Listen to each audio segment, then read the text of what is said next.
네, 핵심 주제 44번째는요. 총수요 총공급 모형에서 총수요 정책의 효과를 보자는 겁니다. 총수요 정책이 뭐예요? 저 금융정책과 재정정책을 얘기했죠.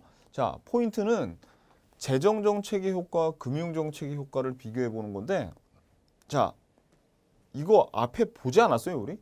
그죠? 우리가 앞에서 본 거는 총 공급 곡선이 우상향하는 단기에서만 봤습니다. 그래서 우리가 이번에는 장기 총 공급 곡선은 수직이라 그랬죠. 요거까지 같이 볼 거예요. 그래서 화폐의 중립성과 그 다음에 정책 무력성의 명제도 알아볼 겁니다. 시험 문제 이 개념들이 굉장히 잘 나오니까 여러분들 꼭 요 화폐의 중립성은 한번 나왔었죠. 근데 요거를 총수요 총공급 모형에서 다시 한번 설명을 드릴게요. 자, 단기에서의 균형 국민소득과 균형 물가는 우리가 그동안 봤습니다.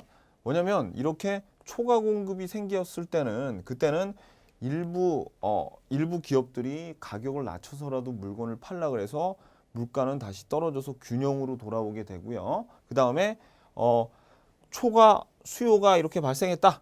그러면은 일부 소비자들이 재화를 더 비싼 값이라도 사려고 하기 때문에 물가는 다시 원상태로 돌아가고 균형점으로 돌아간다. 이런 얘기입니다. 마치 미시경제학과 스토리는 거의 비슷하죠. 그죠?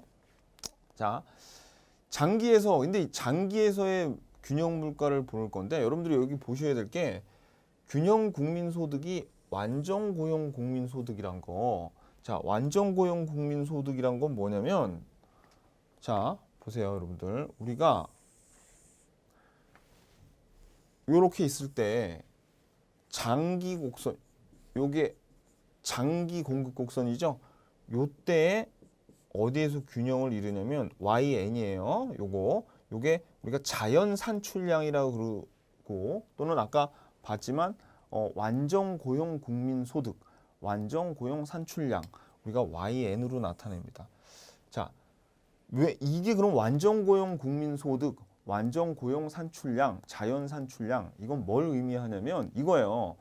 그 국가의 사람들, 즉 노동자와 그 다음에 그 노동과 자본이 있죠. 이거를 가장 적절하게 모든 그 노동과 자본을 가장 적절하게 사용하였을 때의 그때의 산출량을 얘기하는 겁니다.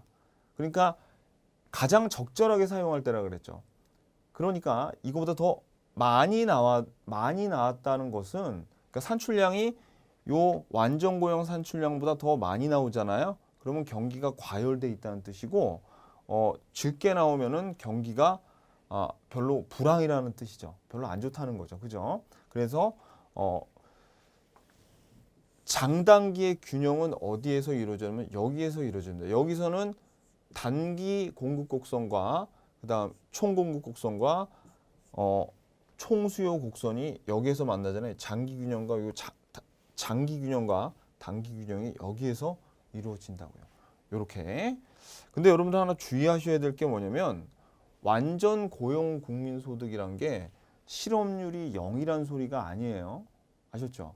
실업률이 0일 수는 없습니다. 우리가 이제 다음 핵심 주제 45에서 배우겠지만 우리는 마찰적 실업이란 어쩔 수 없이 존재하는 그런 실업이 존재하기 때문에 실업률이 0일 수는 없어요. 자, 그래서 가장 적정한 양의 국민소득이에요. 이거보다 더 국민소득이 많아져도 안 좋고 적어져도 안 좋아요. 선생님 많아지면 좋은 거 아니에요? 아니에요. 안 좋아요. 왜냐하면 이 완전 고용 국민소득보다 더 많이 생산한다는 말은 무슨 뜻이냐면 이 나라 국민들이 적어도 한 8시간만 일하고 8시간 정도만 좀 적절하게 주말 쉴 거 다 쉬고 적절하게 일하면 장기적으로 오래 일할 수 있잖아요. 근데 완전 고용 국민소득을 넘어갔다는 얘기는 맨날 철야 작업하고 맨날 일한다는 얘기예요. 그러니까 너무 무리해서 일을 하는 거야. 그러니까 이게 단기적으로는 가능하지만 장기적으로는 부작용을 낳겠죠. 그래서 완전 고용 국민소득이 그 가장 적절한 양의 국민소득이다. 이 정도로 생각하시면 됩니다. 사실은 그 자연 실업률일 때의 국민소득인데 그 말이나 이 말이나 똑같은 얘기예요. 자, 그러면 우리가 얘네들 장기에서는 어떻게 균형을 만드느냐 한번 볼게요. 원래 장기에서의 균형이 여기였어야 되는데 이게 지금 장기 공급 곡선이죠. 단기에서 그러니까 국민 소득이 자연 산출량, 완전 고용 산출량보다 미달하는 경우에요. 이 경우에는 그럼 어떻게 될 것이냐? 자, 보세요. 미달하는 경우에는 자, 그럼 AS 곡선이 지금 여기 있다는 소리거든요. 단기 총공급 곡선이 이 국민 소득이 미달한다는 것은 실업이 많이 존재한다는 거죠. 왜냐하면 우리가 필요한 것보다 물건이 지금 적게 만들고 있다는 얘기 아닙니까? 그러면 실업이 발생하게 되고 그 말은 여기서 실업은 우리 노동만 얘기하는 거 아니에요. 노는 기계들, 그 유휴 설비들, 그 다음에 그 노는 실업들도 많이 생기겠죠. 그러다 보면 어떻게 됩니까? 생산 요소의 가격이 하락하게 돼요. 그 말은 임금이 낮춰져. 실업이 많아지다 보면 임금이 낮아지게 되죠.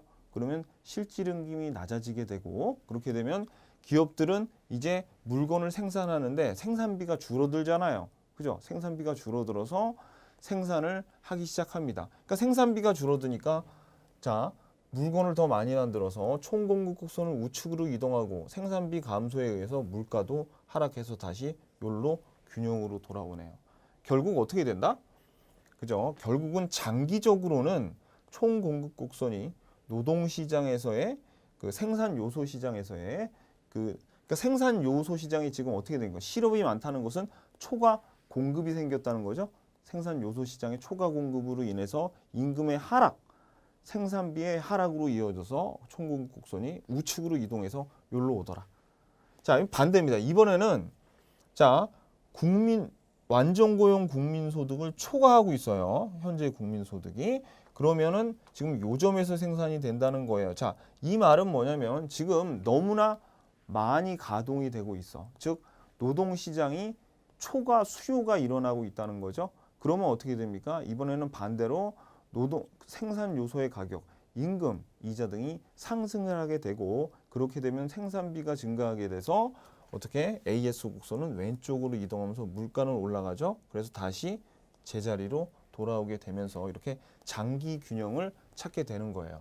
그러면 요거를 가지고 우리가 지금부터 뭘 보려고 그런 겁니까? 우리가 재정 정책의 효과와 금융 정책의 효과가 장기적으로는 어떻게 일어나는가를 봐야 되죠. 그래서 이번엔 재정 정책의 효과가 장기적으로 어떻게 일어나는지 볼게요. 지금 곡선이 많이 있는데 최초에 요 IS 제로 그리고 LM 제로와 그 다음에 AS 제로, AD 제로 요 직선이 만나는 점이 최초의 A점에 이렇게 놓이고 있었습니다. 그런데 요 정부가 여기 너무 지금 소득이 낮은 것 같은데 해가지고 재정 정책을 실시했어요. 재정 정책을 실시하면 어떻게 됩니까? IS 곡선이 우측으로 이동을 하게 되죠. 그럼 IS 곡선이 우측으로 이동을 했어요. 그러면 그러니까 뭐 재정 지출, 국민소득 재정 지출을 이렇게 높이는 정책을 폈다. 그럼 IS 곡선도 우측으로 가지만 AD 곡선이 이렇게 우측으로 가잖아요. 그래서 이렇게 B점으로 왔어. B점으로 오게 되면 이거 아까 봤던 건데, 그죠? 자연 산출량보다 더 초과하게 되잖아요. 자연 산출량보다 더 초과하는 자리에 있네. 이렇게 되면 어떻게 된다 그랬어요? 그죠? 생산 요소 시장이 초과 수요가 일어나고 그렇게 되면 생산 요소의 가격, 즉 임금과 이자가 상승을 하게 되겠죠. 그렇게 되면 어떻게 됩니까? 다시 요 AS 곡선이 왼쪽으로 이동을 한다 그랬잖아요. 그래서 다시 AS1으로 이렇게 이동을 하게 되고 균형으로 돌아오게 됩니다.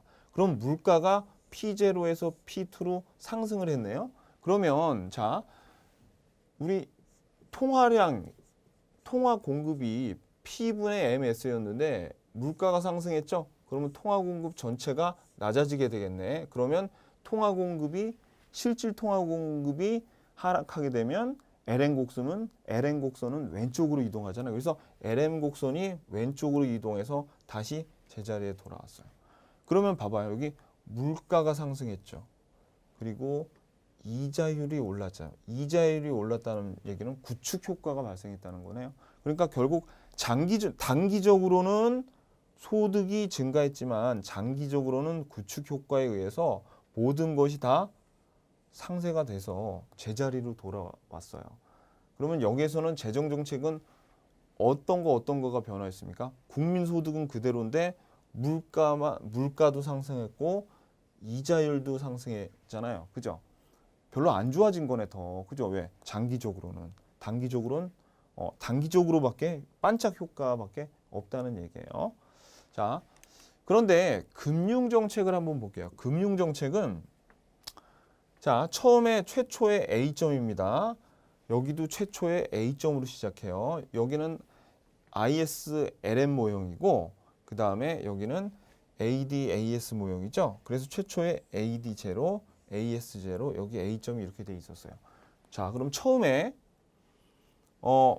통화 정책을 실시했습니다. 예를 들어서 국가에서 뭐 채권을 매입을 했겠죠. 공개 시장 운영에서 채권을 매입을 해서 통화량을 증가시켰어요.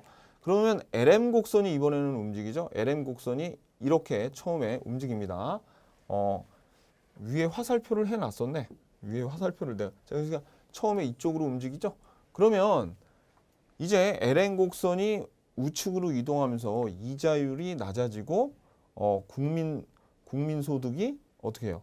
또 더 많아졌네. 뭐보다 더 많아졌어요. 그렇죠. 자연 산출량보다 더 많아졌잖아요. 이쪽으로 볼게요. 그러면 여기도 LN 곡선이 우측으로 이동하면 AD 곡선이 우측으로 이동한다 그랬죠? 자, 그래서 자연 산출량이 더 초과하는 거잖아요. 지금 요 금융 정책으로 인해서 마치 재정 정책이랑 유사하게 자연 산출량을 초과하게 된 거죠. 그죠? 자, 그래서 자연 산출량을 초과하게 되니까 어떤 일이 벌어져요? 아까랑 똑같아요. B점으로 옮겼는데 자연 산출량을 초과하니까 노동시장에서 어떤 일이 생겨요? 그렇죠. 노동시장에서 초과 수요 발생, 임금, 이자율 등의 생산 요소 가격의 상승. 따라서 AS 곡선은 좌측으로 이동. 그래서 다시 C점으로 A에서 B에서 C점으로 갔습니다. 그러면 여기서는 아까 최초의 LN 곡선이 이쪽으로 갔지만 다시 물가가 상승하니까 실질 통화 공급이 하락하죠. 그러면 LN 곡선이 다시 왼쪽으로 이동하잖아요. 다시 제자리로 왔어요. 그러면 A, B로 갔다가 다시 A점으로 돌아가게 된 거죠. 결국 여기에서 끝났네. 자, 그러면 금융정책과 방금 전에 봤던 이 금융정책하고 위에서 봤던 재정정책의 가장 큰 차이는 뭐냐. 재정정책은 물가가 상승하면서 장기적으로 이자율도 상승했어요. 즉 실질 변수를 움직였습니다. 물가뿐만 아니라 명목 변수인 물가뿐만 아니라 실질 변수인 이자율도 변화가 있었는데 자, 금융정책에서는 물가만 오르고 실질 변수인 국민소득은 장기적으로 안 변하고 장기적으로 이자율도 아까랑 똑같아졌죠. 그러니까 금융정책에서는 뭐가 일어나는 거예요? 통화량을 바꿔봤자 아무 일도 안 일어나죠. 장기적으로는. 화폐의 중립성. 그렇죠. 물가, 명목 변수인 물가만 변화하고 실질 변수는 아무 변화도 일으키지 않는 것. 이거를 뭐라 그래요? 그렇죠. 화폐의 중립성이라고 합니다. 재정정책에서는 근데 실질 변수가 변했으니까 화폐의 중립성이 아니잖아요. 그죠? 자, 요거.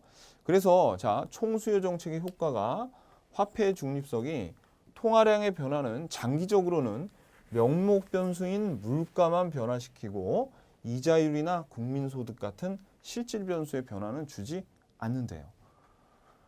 자, 그리고 정책 무력성 명제라는 게 있습니다. 이게 나름대로 상당히 좀 그 깊이가 있는 내용이거든요.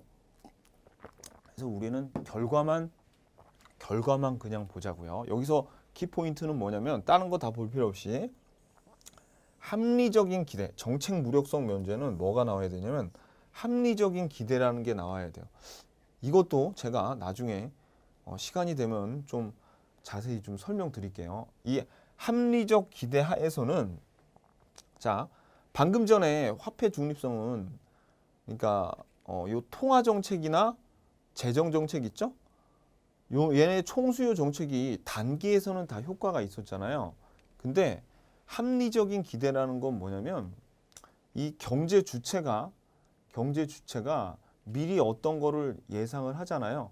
그러면 현재의 그 소비 행태라던가 그런 것들의 그 미래에 예상되는 그런 정부 정책을 다 현재에 다 반영을 해버려요. 그래서 예컨대 한 6달 후에 나는 이제부터 무슨 통화량을 늘릴 거야. 막 그런 정책을 공표를 한다 그래도 아무 효과가 없다는 얘기. 왜? 이미 합리적인 기대하에서는 다 현재의 소비에 반영이 돼 있기 때문에. 뭐 아무튼 그런 얘기거든요.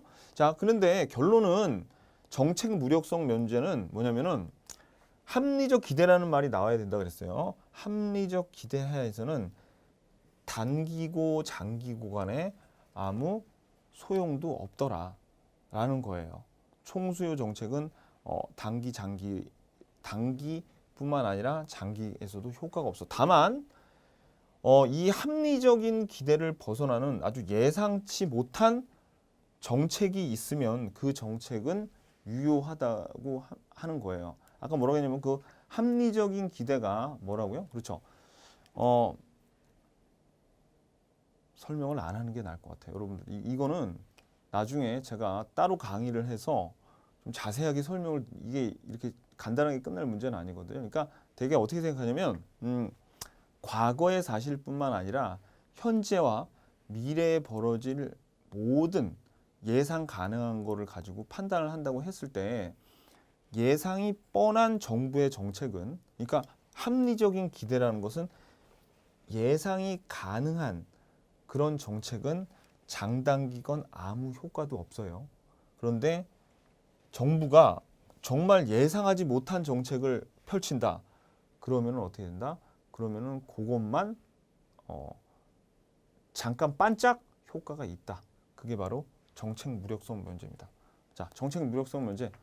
합리적인 기대하에 장단기에서 아무런 효과를 주지 못한다. 단 예상을 벗어나는 그런 것만 잠깐 유효할 뿐이다. 그렇게 그냥 정리하세요. 우리는 그냥 시험 그거를 시험용으로 알아두면 되니까. 아셨죠? 나중에 이 합리적 기대에 대해서 그리고 정책 무력성 면제에 대해서는 조금 자세하게 제가 다른 강의를 통해서 말씀드리겠습니다. 우리 매경 테스트에서는 이렇게까지 깊게 들어갈 필요는 없어요. 자, 그래서 예제 한번 풀어볼까요? 자, 잠재 생산량. 자, 우리가 이 잠재 생산량이라는 것은 잠재 GDP. 아까 요거 있죠? 완전 고용 국민 소득이랑 똑같은 거예요.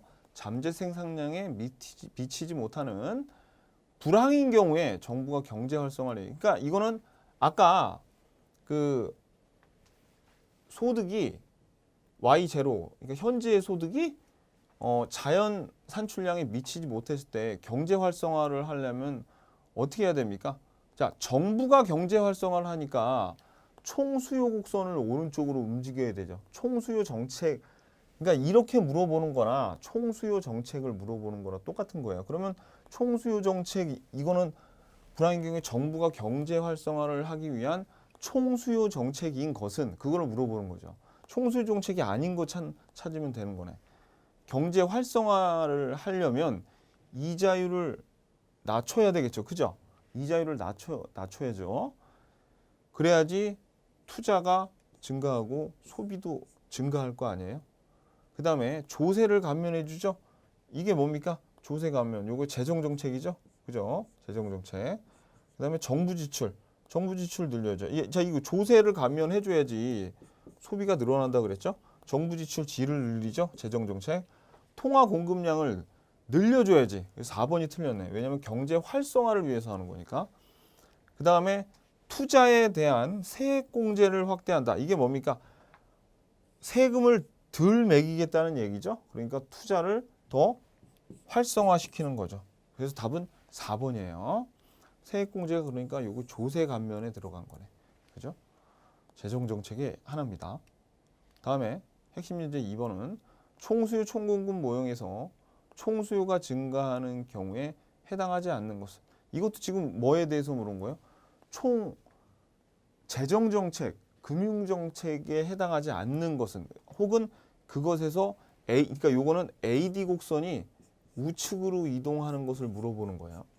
실질 자산 가치가 증가한다. 실질 자산 가치가 증가하니까 소득이 증가하고 그러면 어떻게 해요? 그죠? 요 소비 지출이 증가해서 총수요 곡선이 우측으로 이동하죠. 이자율 하락도 이게 투자를 증가시켜서 총수요 곡선 우측으로 이동.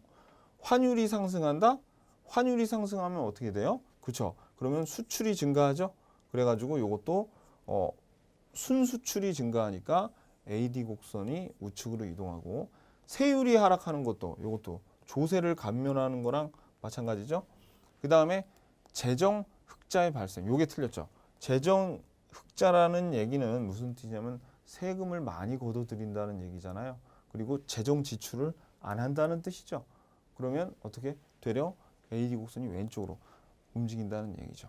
그죠? 오케이. 됐습니다. 그래서 여러분들이 특히 이 문제가 되게 핵심 1번하고 2번 총수요에 관한 내용 그리고 굉장히 중요합니다. 이번에 여러분들이 요 정책 무력성 명제 그다음에 화폐 중립성 요 뜻을 여러분들이 잘 알아두시고 시험에 나오면 여러분들이 아 그거구나 하고 딱 찍을 줄 알아야 돼요. 아셨죠?